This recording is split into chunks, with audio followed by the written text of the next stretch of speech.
नमस्कार दोस्तों, welcome to study IQ। दोस्तों आज के अपनी इस वीडियो को हम दो सवालों से शुरू करते हैं। पहला सवाल ये कि मान लीजिए दो लड़के हैं, दो लोग हैं ए और बी। ए और बी में आपस में दुश्मनी है। ए ने बी को शूट किया इस इंटेंशन से कि उसकी हत्या की जा सके। सो ए ने शूट किया बी को। वो जो बुलेट थी या वो जो गोली थी वो बी की लेग में जाकर लगती है, टांग में लगती है। बी को हॉस्पिटल ले जाया जा रहा था एक एम्बुलेंस में। रास्ते में उस एम्बुलेंस का एक्सीडेंट हो गया और एक्सीडेंट के कारण वो बी की डेथ हो जाती है। अब ऐसे में सवाल ये उठता है कि इस पूरे प्रकरण में ए का क्या दोष है। क्या उसके ऊपर मर्डर का चार्ज लगेगा, अटेम्प्ट टू मर्डर का चार्ज लगेगा या फिर कोई और चार्ज लगेगा। एक और एग्जांपल, ए और बी में आपस में दुश्मनी है। ए ने बी के ऊपर शूट किया, गोली चलाई। वो जो गोली है वो बी की चेस्ट में जाकर घाव देती है, जिसकी वजह से उसके लंग्स जो हैं वो पंक्चर हो जाते हैं। अगेन उसे एक एम्बुलेंस में डालकर हॉस्पिटल ले जाया जा रहा था। रास्ते में एक्सीडेंट हो जाता है, बी की डेथ हो जाती है। इस पूरे केस में ए का क्या दोष रहेगा? क्या उस पर मर्डर का चार्ज लगेगा या फिर अटेम्प्ट टू मर्डर का चार्ज लगाया जाएगा? इन दोनों ही सवालों के उत्तर ढूंढने के लिए हमें एक कंसेप्ट पढ़ना होगा, वो है इंटरवीनिंग कॉज, यानी कि नोवस एक्टस इंटरवीनियंस। लेकिन उससे भी पहले एक और कंसेप्ट हमें पढ़ना होगा, दैट इज थ्योरी ऑफ या डॉक्ट्रिन ऑफ कॉजेशन, जो कि एक पेरेंट थ्योरी है। 2 मिनट में उससे पहले हम समझेंगे, उसके बाद इंटरवीनिंग कॉज को समझेंगे, उसके बाद हम उन दोनों ही प्रश्नों के उत्तर दे पाएंगे। लेकिन उससे भी पहले हम अपनी वीडियो शुरू करें एक छोटी सी इन्फॉर्मेशन की अगर आप मेरी वीडियोस की पीपीटीज डाउनलोड करना चाहें तो टेलीग्राम के इस चैनल को ज्वाइन कर सकते हैं। साथ ही में स्टडी IQ आपके लिए लेकर आया जुडिशरी का कॉम्प्रिहेंसिव कोर्स। लगभग 15 स्टेट्स का कोर्स है ये। आप किसी भी स्टेट का कोर्स जिसकी भी आप तैयारी करना चाहें खरीद सकते हैं। मेजर माइनर एक्ट्स आपको प्रोवाइड करवाए जा रहे हैं, लैंग्वेज आपको प्रोवाइड करवाई जा रही है, और करंट अफेयर्स, खास करके जो जनरल करंट अफेयर्स हैं, गौरव सर का कोर्स पूरा उसमें प्रोवाइड किया जा रहा है। लीगल करंट अफेयर्स आपको प्रोवाइड करवाए जा रहे हैं और बहुत ही खास फीचर यानी कि टेस्ट सीरीज आपको प्रोवाइड करवाई जा रही है। फ़ायदा उठा सकते हैं। चलिए, सबसे पहले डॉक्ट्रिन ऑफ कॉजेशन की अगर हम बात करें तो कॉजेशन का क्या मतलब है। देखिए भाई, causation means the connection between the conduct of the accused and the injury suffered by the victim.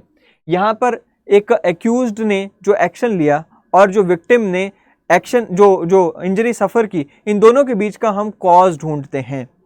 अगर वो कॉज सेम है, यानी कि एक कॉज यहाँ पर जो है उसी की वजह से इंजरी सफ़र की गई है, तो जो एक्यूज्ड है उसको यहाँ पर सज़ा मिलेगी। इसका मुख्य उद्देश्य ही ये होता है कि कितनी लायबिलिटी एक्यूज्ड के ऊपर फॉल करती है for the injury suffered by the victim. For example, A ने बी को गोली मारी, गोली मारते ही उसकी छाती में यहाँ पर लंग्स पंक्चर हो गए, जिसकी वजह से तुरंत यहाँ पर डेथ हो जाती है। सो पूरा का पूरा दारोमदार एक बी की हत्या का किसके ऊपर गया? शूटर के ऊपर, यानी कि ए के ऊपर गया।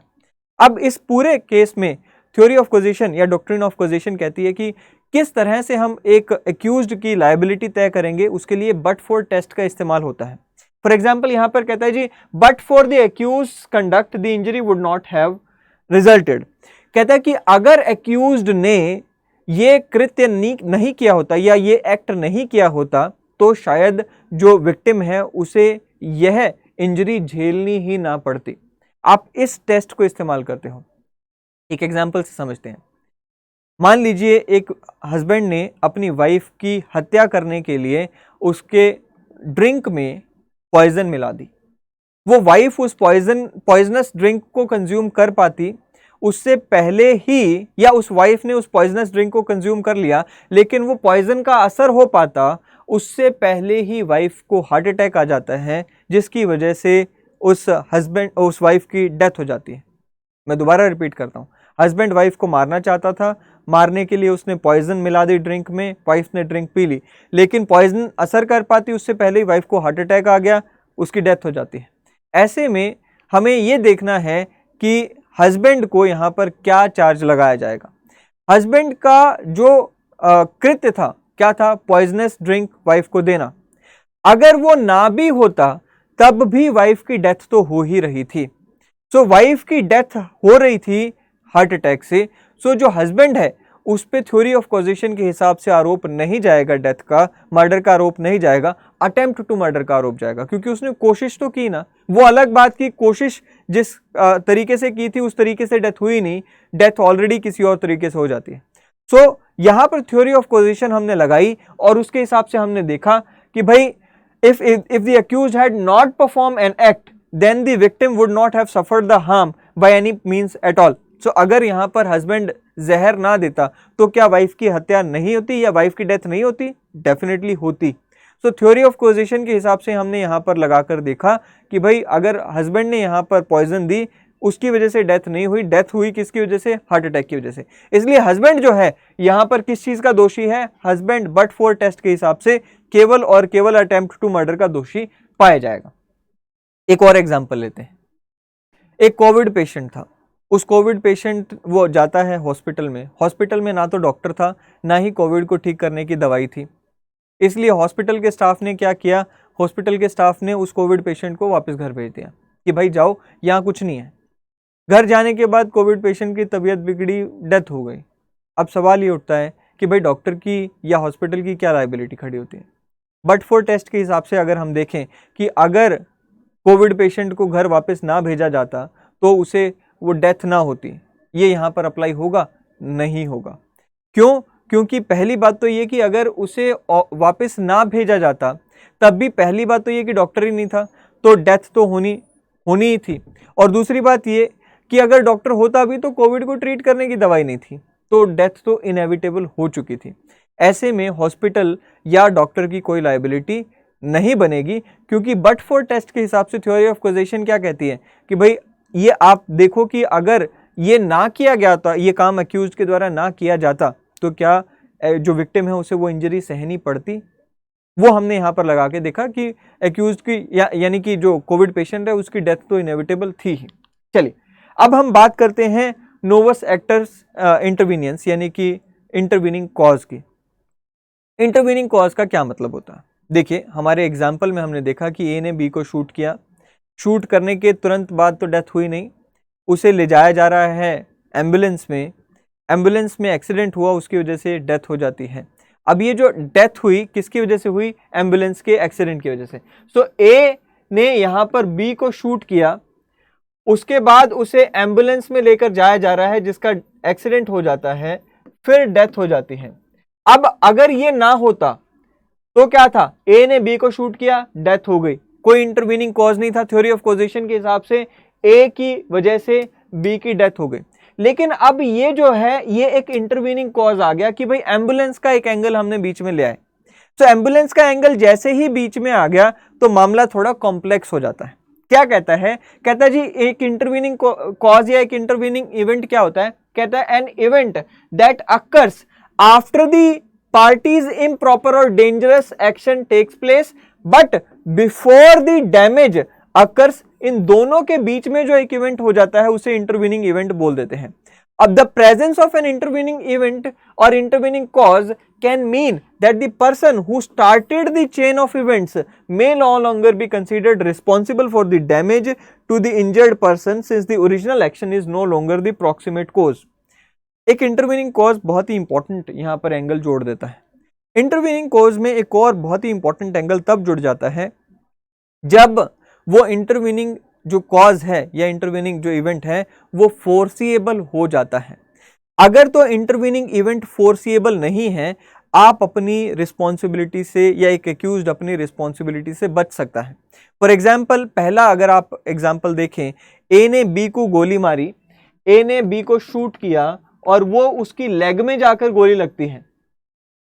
अब लेग में गोली जब लगी उसकी वजह से डेथ पॉसिबल नहीं है, उसे जब ले जाया जा रहा था किसमें? एम्बुलेंस में, एक्सीडेंट हो जाता है जिसकी वजह से उसकी डेथ होती है। ऐसे में ये ए के लिए कोई फोर्सिएबल इंटरवीनिंग कॉज नहीं था, उसने ये कोई प्लानिंग नहीं की थी या उसको ये पता नहीं, नॉलेज नहीं थी कि भाई मैं गोली मारूंगा, एम्बुलेंस में लेके जाएंगे, एम्बुलेंस का एक्सीडेंट होना, ये फोर्सिएबल इंसिडेंस नहीं है। ऐसे में एक्यूज्ड ए जो है वो अपनी रिस्पॉन्सिबिलिटी से बच सकता है। वो कह सकता है कि जी मैंने जो इंजरी दी थी उससे तो डेथ पॉसिबल ही नहीं है, जो डेथ हुई है उसका एक्चुअल इवेंट क्या है, वो एक्चुअल कॉज क्या है, वो इंटरवीनिंग कॉज है जिसकी वजह से डेथ हुई। इसलिए मैं यहां पर अटेम्प्ट टू मर्डर मेरे पे लगा सकते हो लेकिन मर्डर का चार्ज मेरे पे नहीं लगा सकते। लेकिन अगर इंटरवीनिंग कॉज फोर्सिएबल है, ऐसे में एक्यूज्ड अपनी रिस्पॉन्सिबिलिटी से नहीं भाग सकता। एक एग्जांपल लेते हैं। ए ने अपना एक हॉर्स था जो कि गली में मार्केट में लेकर आया, उसे मार्केट में गली में छोड़ दिया और अंदर शॉपिंग करने चला जाता है।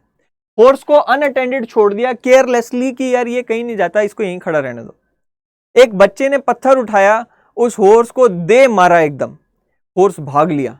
जैसे ही चाइल्ड ने हॉर्स को हिट किया, हॉर्स जो है वो पैनिक कर जाता है, भाग लिया और गली में कई सारे लोगों को इंजर करता हुआ भाग जाता है। तो many people were injured. As a result ए के ऊपर ये आरोप लगता है कि भाई जितनों की इंजरी हुई है उसका आरोपी कौन है? ए है। रिस्पॉन्सिबल कौन है? ए है। ए कहता है जी भाई मैंने थोड़ी ना हॉर्स को भगाया था, मैं तो हॉर्स को छोड़ के गया था। बीच में एक इंटरवीनिंग इवेंट आ गया, क्या कि बच्चे ने हॉर्स को मार दिया। अब इंटरवीनिंग इवेंट की रिस्पॉन्सिबिलिटी है जी कि वो इंजर हुए। बट कोर्ट कहता है कि भाई सुन, क्या ये इंटरवीनिंग इवेंट फोर्सिएबल था? बिल्कुल था। कि तू अगर अपने हॉर्स को यहां पर अनअटेंडेड छोड़कर जा रहा है, अपने घोड़े को अनअटेंडेड छोड़कर जा रहा है, गली में बच्चे भी हैं भाई, बच्चे तो शरारत करेंगे, ये फोर्सिएबल इवेंट है। बच्चे शरारत करेंगे, ये फोर्सिएबल है, इसे समझा जा सकता है, इसकी नॉलेज होना जरूरी है, इसकी नॉलेज तो नेचुरल है। अब ऐसे में आप अपनी रिस्पॉन्सिबिलिटी से भाग नहीं सकते। इसे इंटरवीनिंग कॉज कहते हैं। इंटरवीनिंग कॉज आपको बचा सकता है अगर वो आप अनफोर्सिएबल इंटरवीनिंग कॉज हो, आपको नहीं बचाएगा अगर वो फोर्सिएबल इंटरवीनिंग कॉज हो। एक और बड़ी बात वो ये कि भाई जब एक इंटरवीनिंग कॉज आ जाए तब हम थ्योरी ऑफ कॉजेशन को कैसे अप्लाई करते हैं वो समझने की बात है। जब एक इंटरवीनिंग कॉज आ जाए तो हम ये देखते हैं कि जो एक्चुअल कॉज था, जो एक्चुअल एक्शन था एक्यूज्ड का, और जो इंटरवीनिंग एक्शन था या इंटरवीनिंग कॉज था, इनमें से मेजर कौन सा है एंड माइनर कौन सा है। अगर मेजर एक्चुअल इवेंट बनता है तो एक्यूज्ड दोषी पाया जाएगा, माइनर है तो एक्यूज्ड दोषी नहीं पाया जाएगा। यानी कि इनमें से जो मेजर है इवेंट, उसी की वजह से यहां पर जो विक्टिम है उसने सफर किया। फॉर एग्जाम्पल हमारे एग्जाम्पल्स में ही दोबारा चलें तो यहां पर पहले एग्जाम्पल में हमने क्या देखा था? पहले एग्जाम्पल में ए ने बी को गोली मारी थी, लेग में जाके गोली लगी थी और उसे जब ले जाया जा रहा था एम्बुलेंस में, एम्बुलेंस की एक्सीडेंट की वजह से यहां डेथ हुई। इंटरवीनिंग कॉज यहां पर जो था वो मेजर कॉज था डेथ का, और ये जो ए ने बी को गोली लगाई थी, मारी थी, ये माइनर कॉज बनता है। इसलिए अटेम्प्ट टू मर्डर का कॉज इस पे एक्शन इस पे होगा, और जो एम्बुलेंस के ड्राइवर हैं उस पे डेथ बाय नेग्लिजेंस का यहां पर आप चार्ज लगा सकते हो। दूसरा केस, ए ने बी को चेस्ट में गोली मारी थी, लंग्स ऑलरेडी पंक्चर हो चुके हैं, ऑलरेडी वो डेथ जो है इनएविटेबल हो चुकी है। मेजर कॉज क्या है? मेजर कॉज है ए ने बी को गोली मारी। माइनर कॉज क्या बनेगा कि डेथ बाय एक्सीडेंट, क्योंकि ऑलरेडी डेथ जो है वो इनएविटेबल थी, गोली लग चुकी थी, पंक्चर हो चुके थे लंग्स, अब बचाया वैसे भी नहीं जा सकता था, एम्बुलेंस का एक्सीडेंट हो गया, डिफरेंट मैटर हो गया, लेकिन डेथ जो है वो ऑलरेडी इनएविटेबल बन चुकी थी। ये होता है इंटरवेनिंग इवेंट। आई होप कि आपको इन सवालों के जवाब मिल गए होंगे। अगली वीडियो में फिर एक बार मिलेंगे दोस्तों। Till then thank you and have a great day ahead.